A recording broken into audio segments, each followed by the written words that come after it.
Maganda po yung caption dito sa post na ito ng isang page. Ang sabi kasi, Duterte versus Duterte. Yon.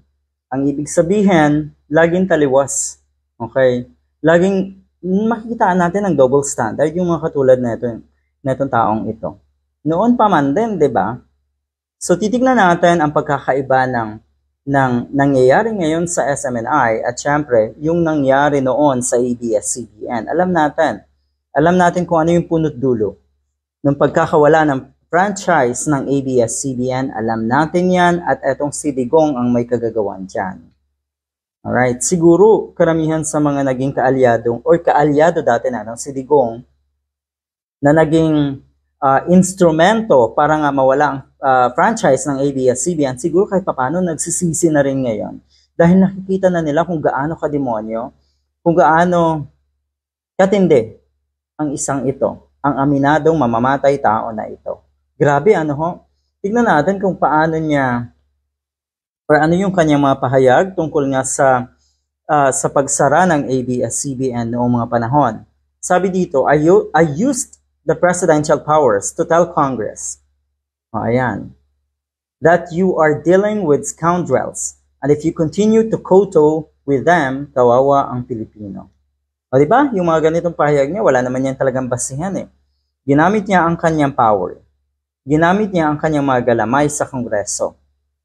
At yung mga nasa Kongreso naman, ang pinakanakakadiring mga personalidad. Bakit? Nagpagamit. Diba? Abay, talaga lang, masasabi niyong kayo'y Pilipino dahil wala na or sa ngayon na wala na ang ABS-CBN? Ang ABS-CBN po ay tatak ng pagiging Pilipino nating lahat. Hindi lang po simpleng media ang ABS-CBN. Naandyan po ang mga foundations ng ABS-CBN na agarang tumutulong sa mga kababayan natin sa panahon ng mga sakuna. Tapos, ang lalakas ng loob talaga, ito talaga yung nagagawa ng connections ng kuno ay power ng mga katulad na itong si Digong. Yan po ang binitawan na itong si Digong. Ginamit niya yung kanyang presidential power. Tapos ngayon, nagngangal-ngal dahil syempre yung kanyang show ay nasa SMNI. Mantakin nyo siguro naman hindi lingid sa kaalaman nating lahat kung bakit naandyan at may show sa isang sleazy or napaka-cheap na station etong si Duterte. Alam natin kung bakit naandyan siya. Dahil para sa kanya talaga yan. Kaya nabuo yan ay para sa mga katulad niya. Alright? So eto ngayon, nagngangaw-ngaw dahil siguradong apektado yan. Wala na siyang platform. Malaking bagay ang SMNI. Pero kung titignan nga natin, karamihan naman sa mga followers niyan, kung hindi man mga trolls, ay mga bayaran talaga. Alright, a temporary preventive suspension is by itself already censorship.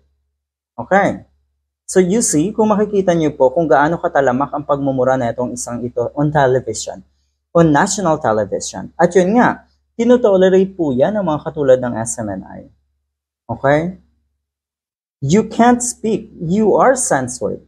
So to me, to that extent, or to the full time that you are not allowed to talk, it is a derogation of your right, of your constitutional right to free speech and free expression. Yan.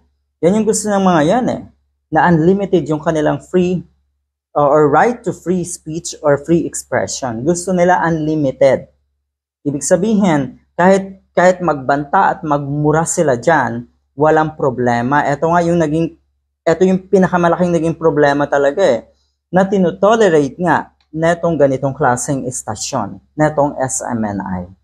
Yun po ang naging dahilan. Kaya para sa mga kababayan natin na minsan iisipin, normal na yung pagmumura, normal na yung pambabasto sa mga kababaihan at marami pang kabulastugan, abay dito talaga yung nagmula. Tapos sasabihin niyo, Tatay Diggs, talaga lang? Ibig sabihin, representation of a father, ganito ang ginagawa sa mga anak na nagiging bad influence being a father? Mali!